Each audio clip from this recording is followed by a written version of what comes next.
Hey everyone, welcome back to the Culture Curriculum Chat. I'm your host, Jebeh Edmonds, educator, DEI consultant, author, and lifelong advocate for building bridges through cultural competency and connection. Today's episode is one you will walk away with fully immersed in learning how we can have access for everyone.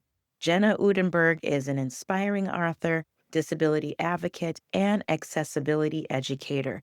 Diagnosed with juvenile arthritis at just 7 years old, Jenna has faced life's challenges with incredible resilience and determination. As a 2020 Bush Fellow, she used her voice to create more inclusive and accessible spaces for everyone. Her book, Within My Spokes, shares heartfelt stories of perseverance, healing, and relationships that shaped her journey. Through her nonprofit, Above and Beyond with You, Jenna continues to transform lives by championing inclusion and breaking barriers in communities everywhere. Jenna, welcome to the show. Thanks, Jebeh. So great to be here with you. Oh, so glad to have you here. I met Jenna literally 2 weeks ago. We had a really, we interviewed a couple months ago, but then, technology is not my bestie. And so it was good to meet her in person at our local area chambers Women in Leadership Conference. And there was over 500 participants there, and Jenna was one of these awesome championing for change panelists and she kept it real. So, we're going to talk a little bit more about her experience on that platform as well as her work today. So, Jenna, this is such a big reminder. I love how you stated disability is not a bad word.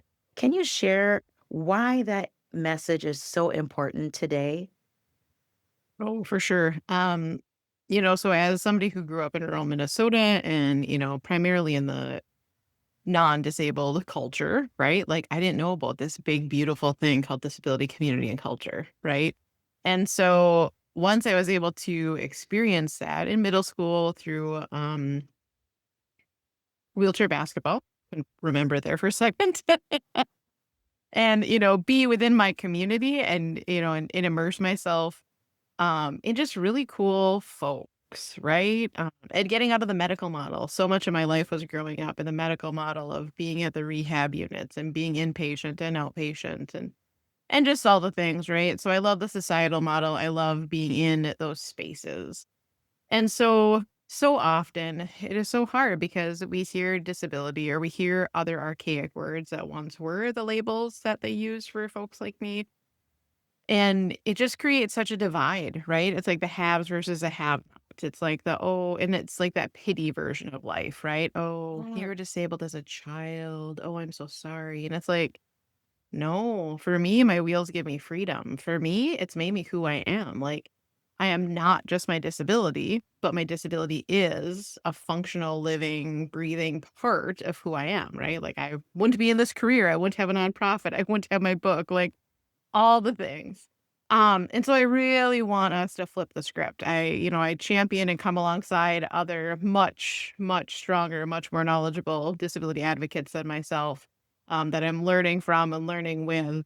But we have to flip the script because so often what we portray to others, what we portray to ourselves, and also in some of the conversations I've had since that conference, a lot of folks, again, because, we're rural Minnesota and our demographics, especially the county that I reside in, has like the largest, oldest population in the whole United States. So it's disability is a part of the natural living process. And so why do we pick it out? Why do we name it as something that's bad or inherent or feel like we're limited or lacking? Um, Mm. and even in words that people use for me, oh, well, you're wheelchair bound. Like I said earlier, no, I'm not. Like my wheelchair gives me freedom. And it's the coolest time to live with a disability because there's so many technology advancements, so many connections, right? Like you and I a decade ago wouldn't be having this conversation, sharing it with the world in this setting, right? So let alone my Firefly that you saw, me have on my manual wheelchair at the conference, right? And for listeners, it's a third wheel electric attachment. So it's made in California. It's by Real Mobility. Check it out.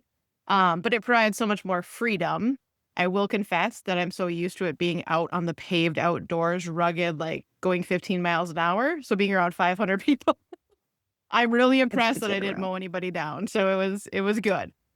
But words matter. Words have power. And the biggest thing is like, what is your intent? And another theme that's kind of popped up in the last couple weeks since we met is also like there's so often when it's good intention people trying to do good and do right. But like I said in the panel, I'm so used to people in my life that did to me or Mhm. did for me, but never did with me. Yes. And so I think that is a tangible seeing of the belief that disability is a bad word. Yes. It's too uncomfortable for them. We don't want to go have that conversation with them. So we'll just do to them or do for them. Mhm. And let's Mhm. pat me in the ableist, non disabled back. And I'm including myself in this because that's primarily Mhm. how I grew up. Right. Yeah. And then I have to also be flipped over like a turtle. Like, no, look at the whole situation Yeah. and look at the Oh, person, not just the yes. disability, not just the medical condition, but the whole person. The So, whole person. I love that, Jenna. And I also like how you touched on that negative nuance when you say disabled, like that pity. Oh, and even the words wheelchair bound. It's like we were taught in this system to categorize groups of people. And I love how you say, how are you with me? Not for me or, about me, but with me as a fellow citizen walking and moving in this space together. I just love that. And when we're talking about connection and even accessibility, when we were at this panel watching you, it was just amazing because you corrected behavior and you didn't call people out by that individual, but you said, I was bumped by three people and no one said, excuse me. So imagine if somebody stepped on your toes, you would go, "Oh, I'm so sorry. Excuse me. I didn't mean to." But why was that the exception? And I loved how you made that known because it was that simple question, what can we do, Jenna, to be more inclusive? And you just nailed it. I was ready to go, yes, she told y'all. And I loved how you made it known for everybody so the individuals didn't feel like they were like shamed, but they all felt it. Everybody felt it. Like, oh, dang, that's simple. And how Mhm. you said that I thought was really, really important. So, can you give our audience another example of how we can be inclusive that's doesn't take too much to think about? Yeah. Yeah. Well, even in that example too, right? Like they assume, this is my assumption, right? That they Mhm, mhm, assume that my wheelchair is an inanimate object, not that mhm. it's a part of all of me. So I think in our previous conversation, I shared the story of when I was teaching and my kids used to put their feet in between my wheels, like when I'd be up doing drumming or doing an assessment or whatever. And I just look at them and be like, so do you go play footsie with your non-disabled teacher? No, Mhm, that's gross. I'm like, "Then don't play with my wheels." I know I have, like, 6 feet in that instance, 4 mhm, wheels and 2 mhm, feet, but, um, it's just asking curious questions and making sure that the person is open, like, right? Like, I've been in a wheelchair for 38 years, so it's just my story. It's just my second nature. And like you said earlier, I feel like those of us that have lived some of these lives, and especially as fellow educators, right? The educator in me is yes. probably never going to die, good or bad. Oh, It yes, just is. same. Yes, yes. And we have to take those teachable moments. And I feel like it is, I don't like the word responsibility or the word burden, but sometimes it is those things, right? Mhm, But it's mhm. also a privilege. It's an honor to share, to help people figure out how to treat others. And more importantly, not treat them this way because Jebeh said or because Jenna said, Mhm, but like, mhm. oh, let's unlock that in our brain. Unlock that in our heart, our spirit, our whole personhood. So then when we go and talk or interact with someone else's whole personhood, Yes. we are treating them how we want to be treated. And yet many times our bodies aren't the same, right? My lived experience isn't Yes. yours, so therefore I can't Mhm. assume how to even ask That you a part. question, Yes. right? Except for like in Yes. some of our similarities, like, oh, we're both teachers, so I wonder dot dot Yes. dot, you know? Yes. Yeah. Um but then, like, some of the super easy ones that the ladies at the women's convention just raved about afterwards were like, I just said, like, "Pull the toilet paper out of the dispenser." Like, leave some out because toilet paper dispensers are super hard for people with arthritic hands and other Mhm. mobility, upper body things, right? Plus, it's just a pain, even if you don't have those Yeah. issues. So, like, just Yeah. pass it on to the next person. And Yeah. then my other funny one is like, and it's true though, like I am so tired of having wet armpits and wet sleeves because of people not wiping off the front of the counters when you wash hands in bathrooms or kitchens or like all the places. So like help your shorter friends out, help your folks in wheelchairs out, like just wipe it off, make it clean, make it dry. So Yes, I love that. Yeah, and it does make people think like, oh, what you take for granted and you just feel like you're on automatic, pilot, you're just going. It's like, yeah, wipe the counter. mhm. Yeah, help a little, and help a little in the bathroom stalls. That goes a long way, and also it shows that you're valuing your fellow person, that is utilizing the same facilities. That to me is also very important. And we talked in Right. our previous conversation about as an educator and how you can be more inclusive with your disabled students.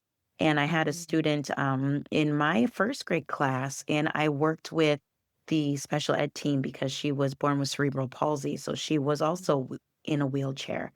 And just having those lessons with my first graders that that is a part of her body. We don't Mhm. play in her spokes. We don't touch her wheelchair. Let her, we moved our tables, that was accessible for her to move around the classroom. Right. But yeah, little things like that. But also as educators, you go to your resource staff before that Mhm. child comes into your classroom that year. So it is more accessible for all of your students. Right. So many teachers go, okay, new student, let's keep moving. It's like, no, what are the needs that that student needs for you to Right. best accommodate them in your classroom space, in your classroom community? And also, like you said, setting up those norms, those cultural Mhm. norms of people in the disability community. This is what we need from you to see us and be with us. And that I Right. think is important. Now, when we talk about your nonprofit and, ADA and those codes, can we do things that go beyond checking the proverbial boxes to building environments where people truly belong? And I know you've touched on that with our Women in Leadership Conference, but what's Mhm. another thing that organizations can do to help be more accessible? I think just acknowledging the fact that we all come to this world differently, right? We all come into spaces in different ways. Some of us walk, some of us wheel, some of us traverse, some of us shuffle, some of us dot dot dot, right? And I think the biggest thing is we don't check our own unconscious biases. So when we think about ADA, especially as business owners, we think about, well, we got to get them in the door. You don't think about the fact that somebody's going to have to use the restroom in your space. You don't think about how wide your aisles are, or how much clutter you have, or how tall those things are, which Yeah. creates anxiety. Like when I'm in certain, like that's why I get all my holiday shopping done, like before MEA is always my goal. Cause then the stores just get overpacked and then everything is taller because they're trying to get, price per square inch. And it's just like, Mhm, I mhm. understand, but it gives me the willies just thinking about it right now. Yeah. Um, and they don't think about very often, and even myself, right, in my journey so far, like I didn't think about the fact of disabled employees. Even though I've been a disabled employee, like now that I am retired and not in the educating world, in the music world, I am in Mhm. accessibility, but could I go and get a holiday job at a point of sale? More often than not, I can't No. because the entrance isn't wide enough or the cash register isn't low enough or whatever it is, right? So it's all about using universal design and realizing that you're missing out. Like if you don't have disabled employees, which by the way, when statistically 1 in 4 Americans identify as disabled, You probably have Mhm. many disabled folks in your Yes. employment. They might be visible disabilities or invisible disabilities or progressing disabilities that you don't Mhm. see the medical condition Yes. yet, but it's coming. Yeah. Or you yourself as a business owner are disabled and maybe don't identify in that way, but you do have some of those conditions or needs. And so why? Like, why do we make one person's needs different? And so kind of piggybacking to your previous, chat about first grade, it's like, why is special ed special ed? Mhm. Why are needs called special needs? There's Mhm. nothing that's been special in my 38 years of being disabled, That part. Yeah. right? Like it's just like, Yeah. oh, Jenna has to go to the bathroom. Well, all my peers had to go to the bathroom too, right? Exactly. Oh, Jenna needed Yes. access to the band room to become a music educator. Oh, well, so did 50% of my graduating class because we were all in band. Like, why Yes. does it turn into something special? And then therefore now that Mhm. word has that pity connotation, has that othering connotation. Yes. And so the other part in the education part, because I got all riled up when you're speaking about it, was like, Thank you. all of these kids are our kids. So when I Yes. came back, I had one of my former teachers tell me that one of my teachers said, "Hey, adaptive PE teacher, Mm. you take Jenna. She's on your roster now. She's your kid." And she's like, we share this kid and we share this great Mhm. kid. And this great kid is going to Yes. show you all the things. And, and I think, hope, have seen education has become more inclusive and more holistic since I went through in the, you know, 80s to late 90s. Mhm. However, I think that thought process is still prevalent because we've put so much on the education system, especially public education, to fix everything that's wrong with our society, right? To do Mhm. all the Mhm. things. I won't get on that soapbox completely, but the reality is like I was shocked at how many IEPs I went into, and they're like, "Oh, the music teacher is here.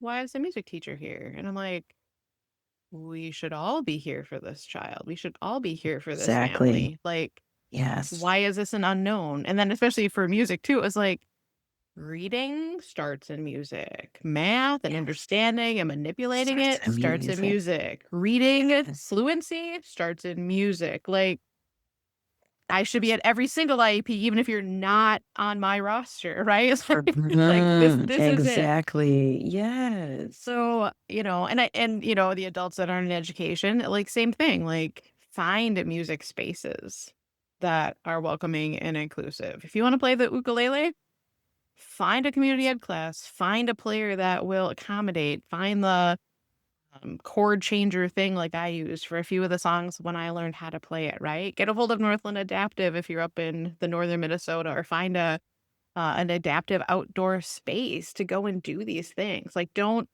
limit yourself because society is saying, "Oh, you're limited or you're special or you're Mhm. disabled," or all of those words that are in the past that don't represent Yes. us as a community now. Because you can still do the things you love to do, it just might look different. You might have Yeah. to cook from your kitchen table instead of your countertop.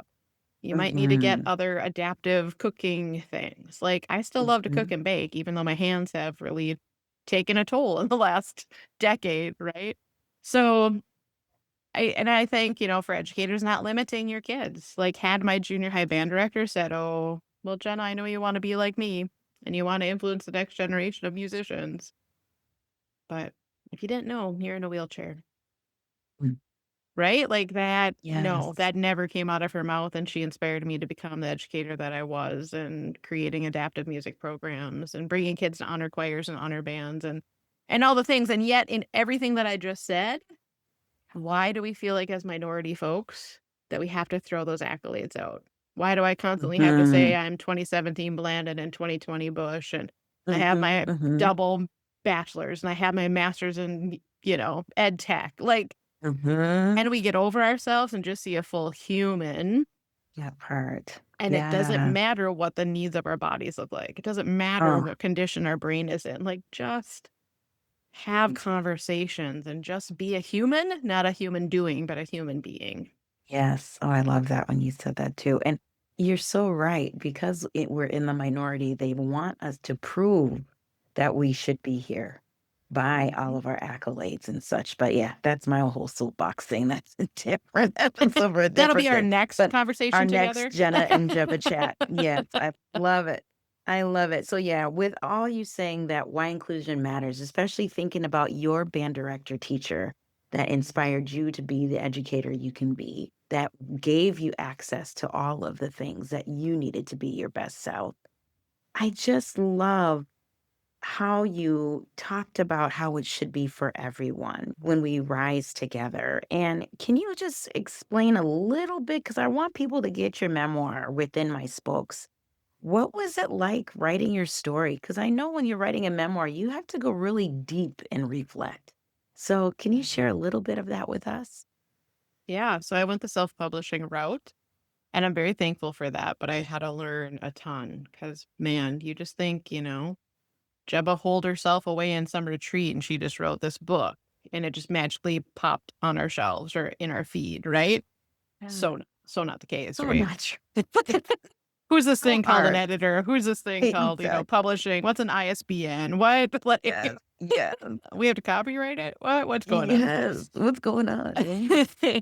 um, but I'm very thankful. I went through a self-publishing school, and I had a coach right from the beginning, and she's like, "Jenna, you are a type A. You are an educator. Like, you have hard stuff. Like, you've got some trauma things that you want to share with the world because now."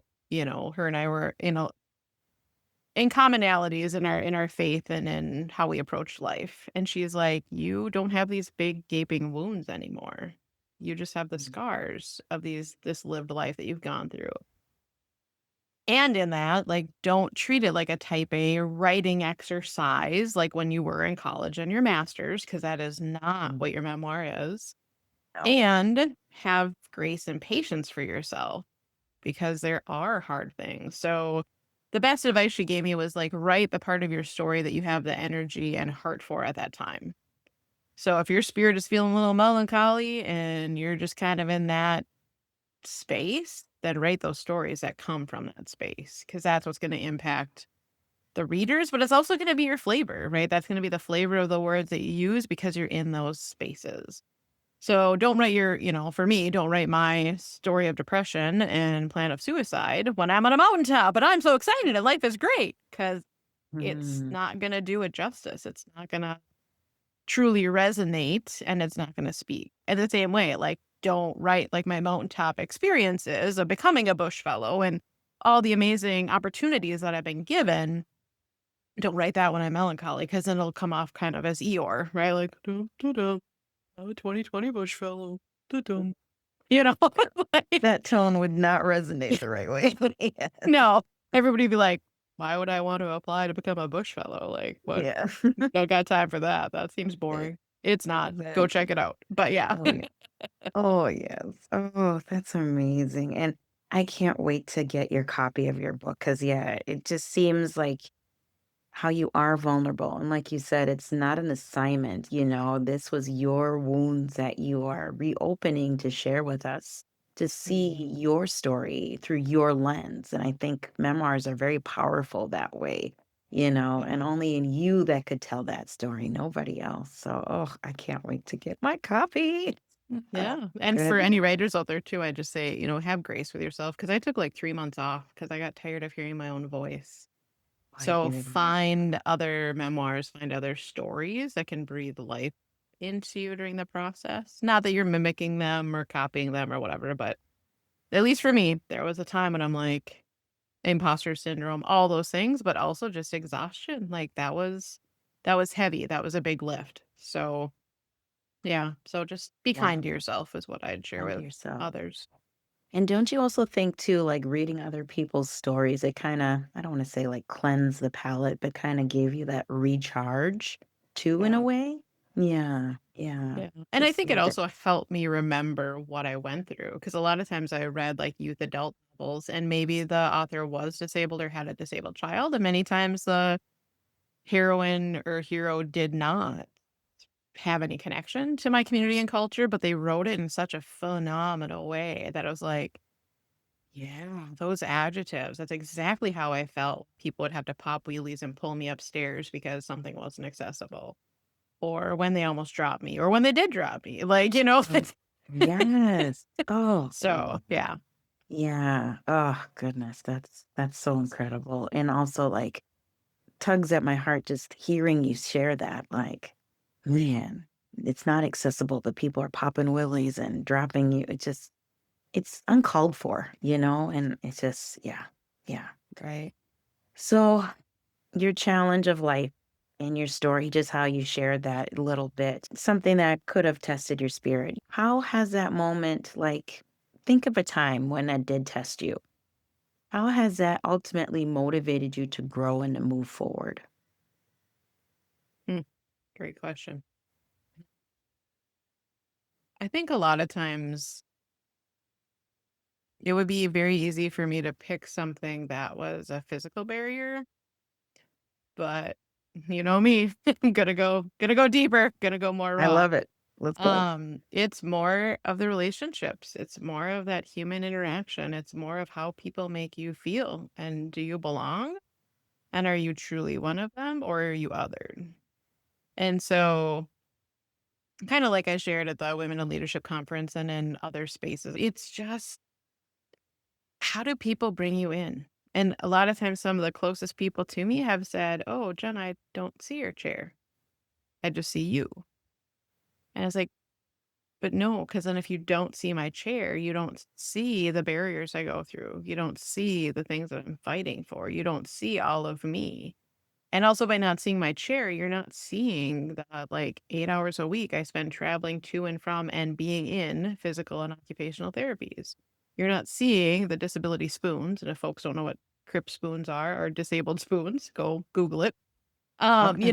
To know the challenges that we face with our energy levels and the things like some days we have a full set of 8 spoons, like your dinner set. Sometimes I wake up and I got 4. Sometimes I wake up and I'm -4 because of the previous day, sharing life. And I need others to come on and give me some of that energy, which I loved about teaching and teaching middle school because you could always cipher some of that extra energy and hormones from them. Yeah. Not always because they're kind of sarcastic beasts, but love them to death. Um, but yeah, it's those relationships. And like, I would also share with the listeners of know your intent with the relationships in which you make with disabled folks. Like I have had some that are just phenomenal and have helped me grow so deep and helped me find better ways of expressing who I am. And then there's some in my tapestry that, they were great for a while, but then it became codependent or it became Jenna is superhero over here. Maybe Jenna can be a superhero in my story. And both of those narratives are gross and yuck. But, Mhm. Yes. and this was years ago before mental health and talking about those things and counseling being more acceptable and all of that, and so I just encourage people to just talk about it, right? Like, I think I've been in counseling for, like, 8 years now, and it's like, I still sometimes don't wanna say that to folks, right? But it's like, why? Every single person has mental health because all of us have Mm. physical health, all of us have Yes. emotional health, all of us have Mhm. spiritual health. Like, it just Yeah. depends on how much people wanna dive into it or acknowledge it or work with it, right? Yes, so true. So, I think it's just those relationships, and if you're in spaces that you're doing it to make you feel better, then that says something about you and not the disabled person. Yes. And we Yes. are all vulnerable adults. We have lots of vulnerabilities that anybody can take advantage of at any moment, and that's horrible and it's gross and it happens every single day. But, you just gotta know your place. You gotta know your lane. You gotta watch your own bobber. But you also have to watch the bobbers of those that are around us that maybe don't have some of those skills or don't have some of those support systems. Like I've always had a phenomenal support system, in my family and my chosen family and my spiritual family and my medical family. Like, but that's just me. That's how I create those spaces and create those relationships.